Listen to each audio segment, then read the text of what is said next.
Hello guys, this is Atfawi from the Match Guy team. Cuban team. Hello guys, this is Atfawi from the Match Guy Cuban team, and I'm here with you today to break down some of high yield questions in our Cubank.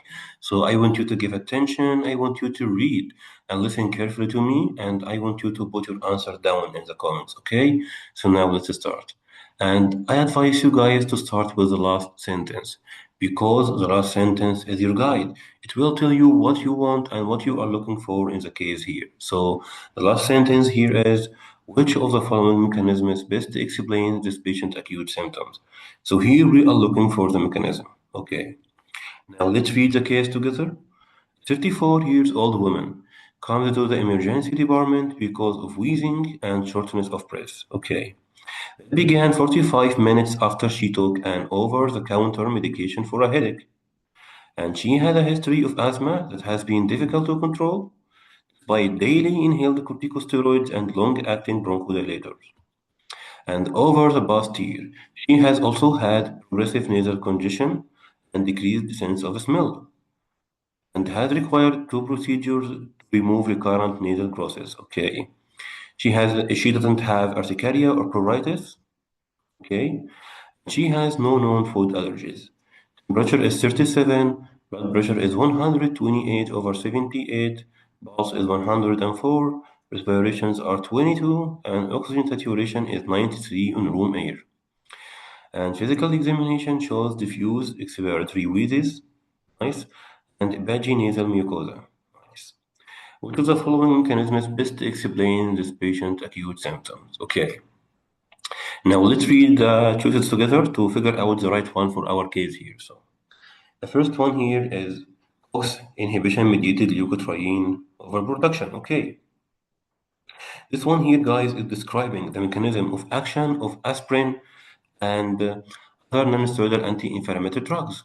And actually, we have something called, I don't know if you know about it or not, but it is called aspirin exacerbated respiratory disease, or AERD. And in this disease, we have asthma that is difficult to control, and this asthma is actually induced by aspirin or other non-steroidal anti-inflammatory drugs, which can explain medication over the counter here for the headache. It may be a painkiller.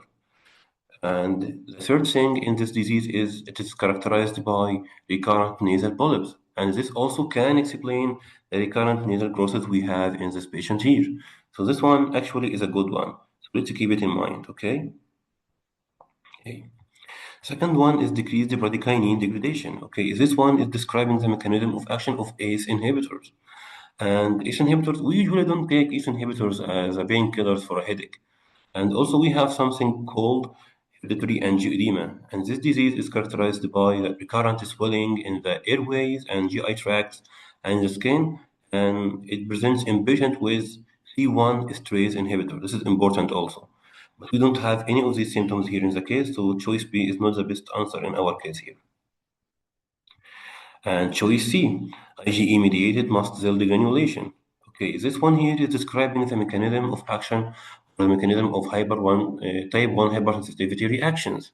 And in type 1 hypersensitivity reaction, we have diseases like asthma. But here, guys, we have the asthma that's difficult to control, and she is taking daily inhaled corticosteroids and long-acting bronchodilator. If there's a normal asthma or a normal allergy, it will be easily treated with corticosteroids. And also here, in the case, we have something that make you easily exclude it being a type 1 hypersensitivity reaction or an allergy or true asthma.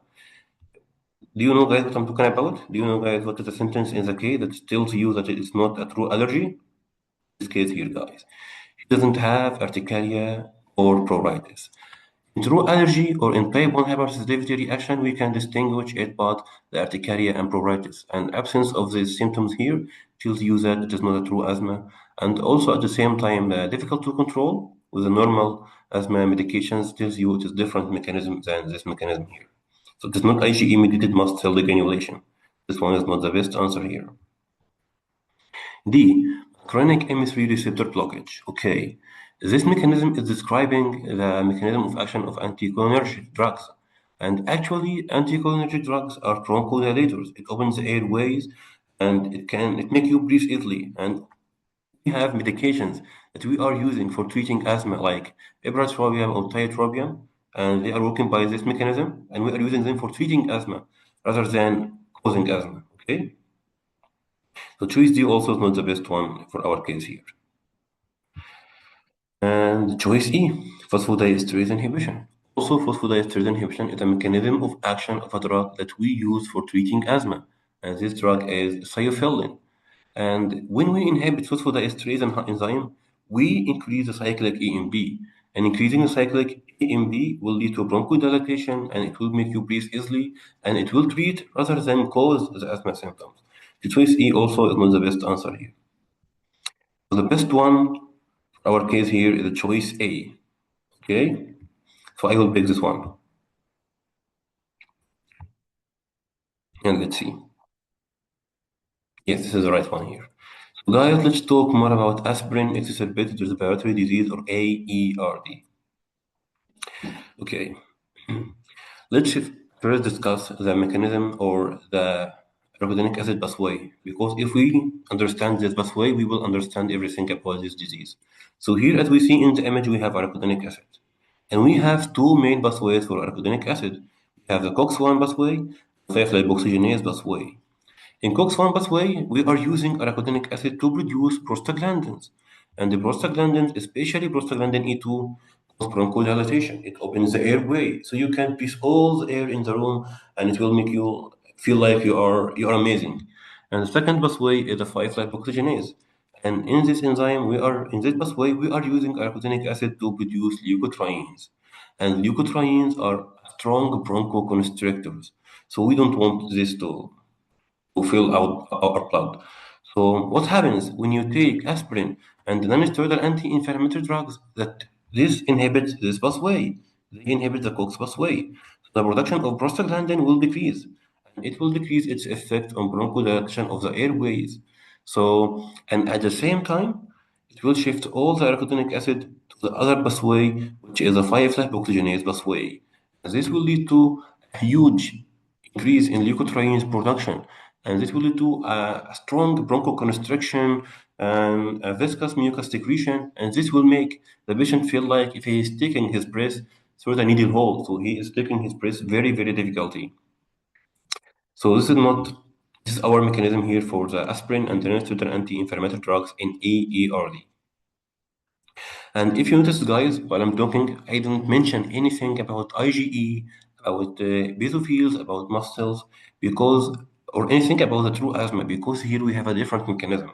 This is called pseudo allergy, not a true allergy. In true allergy, we have IgE and antibody, and this may be induced by mast cells and affects basophils to secrete some immune mediators that can cause asthma symptoms. But here we have a different mechanism. And also one of the most common things about AERD here, guys, is the nasal polyps. And this here, guys, explain the recurrent nasal growth in the patient, in the case. And we have asthma that is difficult to control, and it is triggered by aspirin. So when we inhibit the COX, we decrease the prostaglandins, we increase the leukotrienes, and it leads to bronchospasm. And that's why, guys, it was not easily treated with corticosteroids, because it is not an immune reaction. So in this case here, guys, we are treating this type of disease with two groups of medication. The first one is called leukotriene receptors antagonist.